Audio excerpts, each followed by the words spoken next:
So a little bit earlier today, talking with a young lady on the phone who informed me that Ted Nugent was asleep.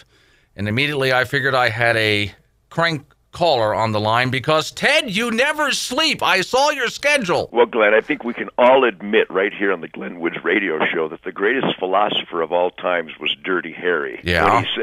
When he said a good man knows his limitations, but if you see my schedule, if I'm going to play this unbridled, ferocious, all-American rhythm and blues rock and roll soundtrack for freedom every night for 2 hours, I better recharge the batteries. So thank you very much for allowing me to sleep in this morning. Absolutely. I appreciate you coming on the program here. And real quick before I get on to some of the topics I had laid out and the things I want to ask you about, I'm just looking at your schedule here. Kansas City, July 29th, July 30th.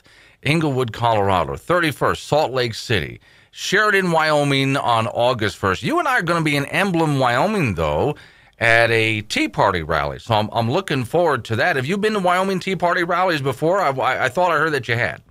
Well, I'd like to think that, Glenn, over the years, you know, I share hunting camps all around this great country of ours every year for the last 60 years. And I would like to think that before we reintroduced the term Tea Party, that every one of Ted Nugent's deer hunting campfires was indeed a representation of those great defiant Americans back at the original Tea Party. So even though it's a relatively new phenomenon that we once again wake up to our we the people duties to keep pressure and demand accountability from our elected employees. Boy, what a radical concept that is. Oh, yeah. I'd like to think that even though this is my first official Wyoming Tea Party event, I've done numerous ones around the country, and it's real simple. It's really working hard, playing hard American families who put their heart and soul into never asking what the country can do for us, but demanding of ourselves the maximum we can do for our country. So I could not be more proud to be aligned with and connected to these great American families that call ourselves the Tea Party. It's literally the perfect example of we the people experimenting in self-government and demanding accountability. Well, and accountability just in simple things. Let me tell you something that's encouraging me, Ted, ever since we've got into this past election cycle. I've been in Wyoming for about 5 years. And when we started this little syndicated show here, I right away started saying to people, we need to get involved. Because the other side wins when we fail to show up. And face it, we've been failing to show up to the fight. This election, Ted, I've had so many people from coal mines, oil wells, and other industries that, you know, big and small, just step forward and say, you know, I can't do this anymore. I've got to step up and I got to get in the fight. You wouldn't believe the kind of people, average, everyday Joe citizens, that are looking to remove the political establishment so we can get back to the limited government that we had before, which is what this country was meant to be, a country run by the people. Yeah, what you're experiencing, Glenn, you know, I'm approaching just last week I celebrated my 6,500th concert. Now, that's quite an accomplishment, but when you're driven and inspired and motivated by these unbelievable gifted virtuosos that I've always collaborated with, it's easy to keep playing in between hunting seasons. But my point is that I've done over 6,500 concerts, and Glenn, that represents over 6,500 meetings with fellow Americans. Every day of my concert tour, forever, I sit down and have a round table with farmers and cops and heroes of the military and their families and hardware store operators and CEOs and welders and, just hunters and buddies of mine. And the pulse you're talking about is an embarrassing wake-up, because it wasn't Barack Obama that just weaseled his way in from his community organizer scam Chicago maneuvers. Right. It's not just a gun-running attorney general or a secretary of state who refuses basic security for Americans in dangerous places. These kinds of things are a direct result of the scourge, the self-inflicted curse of apathy, where Americans just didn't give a damn about engaging in their duties, their absolute moral obligation to participate in this sacred experiment in self-government. And thank God so many Americans are starting to wake up, because our government is absolutely out of control. They do not represent we the people. They represent anti-American beliefs. They represent anti-American people. They absolutely implement anti-American, anti-constitution, anti-independence, self-sufficiency.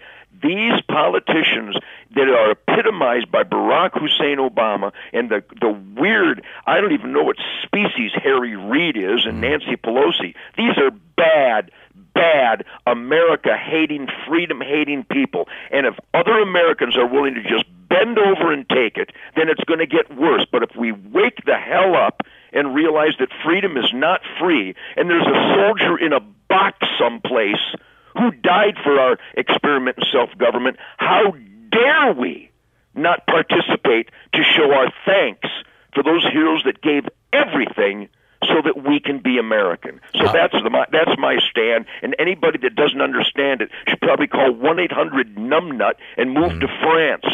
On the phone with me right now, obviously, by that rant, is Ted Nugent. Now, Ted, I was talking to a few people just recently. I get together with some friends now and then out under the Wyoming starlight, and we smoke cigars and we talk about, just things that make us happy. And one of the things, and you do that too when you go out with your hunting buddies, and one of the things that we talk about is just the freedom to live our own lives the way we see fit without constant rules and regulations. We have, and you know this, Ted, a fourth branch of government right now, which is called the bureaucracy, and Congress keeps giving them the power to write law over us. So, our liberties are slipping away because they're trying to tell us that they're giving us a sense of security, they're making us safe. And yet every day I turn around, I see more of my neighbors here. Their money's being taken from them. Their land is under the government's control. And they don't think that they have a say in the matter anymore. And that brings me back to the point I made just a moment ago. This happened all because we just wanted to be left alone. But, of course, if you want your freedom, you got to show up and maintain the fight. Absolutely. Well, what you're witnessing, what I'm witnessing all across this country, we started this tour, Shut Up and Jam, brand new record, brand new tour, 2014, and I've had, I think, 20-some meetings so far. So, number one, before we get angry, before Americans got angry, and before we get really upset, we're heartbroken. We're shattered that the Constitution can be violated to this degree, that this kind of corruption, abuse of power, that our own government would see that General Hassan had business cards that said Soldier of Allah. His own personal computer had correspondence with the Taliban and Al-Qaeda for many years, and that he's yelling Allah Akbar as he guns down unarmed and helpless heroes of the U.S. Army at Fort Hood, and our government calls it workplace violence. Yeah. Now, there's a new movie out called Dawn of the Planet of the Apes that is at least entertaining in its comedy and its make-believe fantasy world. But we're witnessing at the hands of our government. It's not just Barack Obama's fault, because Bush and Bush Sr. and Clinton, it goes all the way back to Reagan, where he signed the National Firearms Act, and he believed in amnesty, giving a welcome mat and a battle cry to foreigners to go ahead and invade our country, because we will reward them for breaking the law.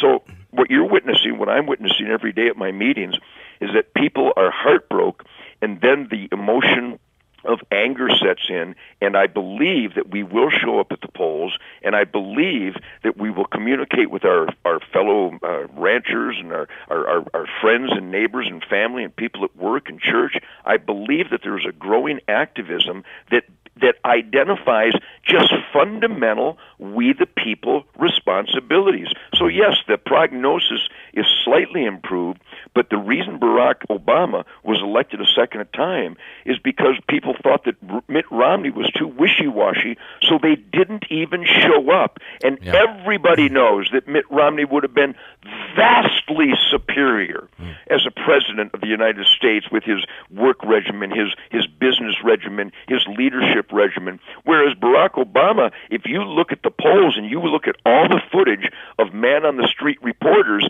when people shove a microphone in somebody's face and go, "Why did you vote for Barack Obama?" You have no idea. They actually admit because of the color of his skin, not the content of his character. I mean, you got to be kidding me. I knew. So that's where we're at, and I believe believe that there's an upgrade at hand, and I believe these next elections will make or break the very soul of America, whether we are rugged individuals or we are wimpy, blood-sucking, dependent punks. Well, I knew that you were not far from coming into town or into Wyoming when I could see the chatter on social media. Very few liberals in this part of the country. But those that are out there, oh, Ted, gee, I did not know that you were such a racist. And I remember when I was in North Carolina, and as soon as the Tea Party movement started, I helped organize a few groups that are still active out there. And right away, that kind of a slur was, I mean, they threw it at us from day one rather than engaging what we were saying. And I would look at them and say, look, we're only after a few basic things. Is it constitutional? Read it before you pass it. And if it's going to lay debt on future generations, don't do it. Now, is that so hard to understand? Obviously, come on now, Glenn, that's pure racism. Oh, obviously it is. What? Yeah. You got to be kidding me. Yeah, right. Yeah. I say something like that, obviously that makes me the man, right? Well, I write a weekly piece because I actually believe, call me weird, but I actually believe guitar players qualify as we the people. Yeah. So I've been engaged for at least the last 40 years when I learned about the travesty of Vietnam and how our heroes were treated coming back from that war against communism, ad infinitum, ad nauseum. But if you just check out how involved I am, I have an incredible tour schedule. I do media every day. I play pretty much 6, 7, 8 days a week. I love the music. The energy is just unbelievable at the tender age of 66 years of age. I've been clean and sober my whole life, so my radar works pretty good. But I write a weekly feature at WND.com, WorldNet Daily. And I would invite everyone listening right now to go to my weekly feature at WND.com, deer and deerhunting.com. Even though it's conservation-oriented, it is about politics because conservation is implemented based on politics. WND.com, deeranddeerhunting.com, Newsmax.com, and bowhunting.net. So I'm a very busy man, right. But I spend every day, Glenn, every concert, we have guests from the U.S. Army, the Navy, the Air Force, the Coast Guard, the National Guard, and the U.S. Marine Corps. Every night, Glenn, and I hear from these warriors who have brought their friends home in boxes and how shattered they are.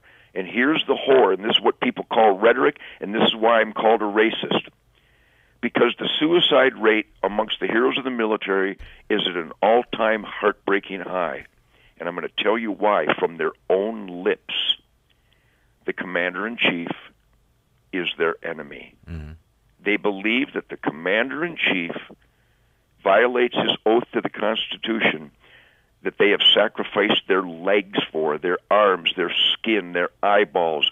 Toby Keith and I saluted hundreds of flag-draped coffins in Kandahar and Baghdad.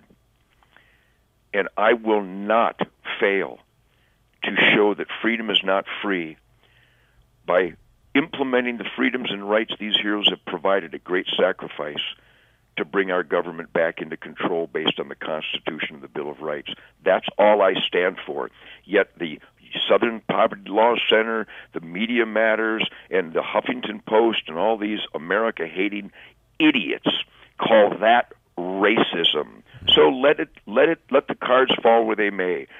History will show that this president's fundamental transformation is the intentional destruction of the last best place, and that the Tea Party and real patriots and the Nugent family stood up against the enemies of freedom which infest our government today. And it's not just liberal Democrats, it's so-called Republicans, rhinos, if you will, right, who don't fight back meaningfully. And that's why Eric Cantor got tossed, because he lost sight and he lost contact with the United States Constitution that he gave an oath to uphold, enforce, and implement. And anybody that fails to do that duty, we are going to vote them the hell out of office. What a weird plan I have, huh? Yeah, oh, yeah. Well, obviously, it sounds like racism to me, Ted. It must be that you want to preserve what this country was founded on. Emblem, Wyoming. That's coming up this weekend. Yeah, God bless you. And God bless Wyoming. Here it is. The battle cry is simple, Glenn. Mm-hmm. We can't let Wyoming go the way of Colorado and turn into a suburb of San Francisco. Yeah, well, there's mountains between us and California, and I keep trying to get a resolution passed or some law passed in the state capitol that maybe we can just collapse those mountain passes and keep them out. But so far, they keep turning me down. Well, God bless you for shouting out loud and proud, self-evident truth, common sense, and logic. Hey, good to finally get a chance to talk with you, Ted. Thanks for coming on the program. Thanks, Glenn. Godspeed.